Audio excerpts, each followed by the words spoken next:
नमस्कार, आप देख रहे हैं द एंगल। मैं हूं आपके साथ दीपाली माथुर। आखिरकार वो ही हुआ जो राजस्थान के मुख्यमंत्री अशोक गहलोत ने सोच रखा था। ना तो मौजूदा हालातों में गहलोत को मंत्रिमंडल विस्तार या पुनर्गठन करना था और ना ही उन्होंने किया।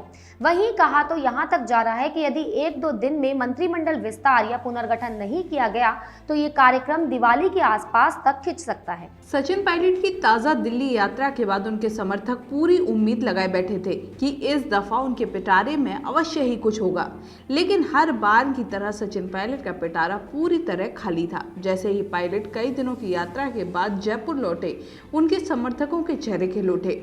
पूरी उम्मीद थी कि पायलट अपने साथ मंत्रियों की सूची के साथ साथ वित्त, गृह, परिवहन, पीडब्ल्यूडी तथा नगरीय विकास जैसे विभाग अपनी जेब में लाए हैं। इस उम्मीद में पायलट के घर मेला लगने लगा।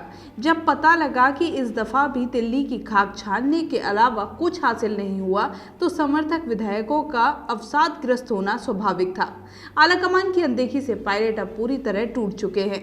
उनकी सब्र कभी भी टूट सकता है। क्योंकि उनके पास कोई विकल्प नहीं है, इसलिए जहर का घूंट तब तक पीना पड़ेगा जब तक अशोक गहलोत उन पर मेहरबानी नहीं करते हैं। सियासी गलियारों में इस बात की भी चर्चाएं हैं कि यदि सचिन पायलट को अपना स्वाभिमान और इज्जत बचानी है तो उन्हें दिल्ली में नेताओं की चौखट पर हाजिरी देना बंद करना चाहिए।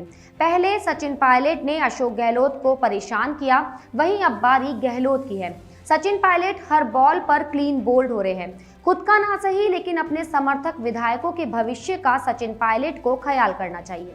राजस्थान के मौजूदा हालातों पर एक राजनीतिक जानकार ने बेहद सटीक टिप्पणी की है कि झुंझुना थमाने के अलावा गहलोत कुछ दे देंगे, ये मुगालता पालना सचिन की बेवकूफ़ी के अतिरिक्त कुछ नहीं है। अमरिंदर सिंह की तरह ना तो गहलोत कमजोर है और ना ही नवजोत सिंह सिद्धू की तरह पायलट प्रभावशाली। कहा तो ये भी जा रहा है कि यदि सचिन पायलट नहीं समझते हैं तो इसमें आलाकमान का कोई कसूर नहीं है।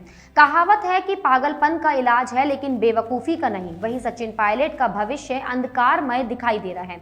उन्हें इस वक्त कुछ भी नहीं सूझ रहा है। ऐसे में यदि वो मानेसर जैसी गलती फिर से करते हैं तो ये बहुत बड़ा खतरा है।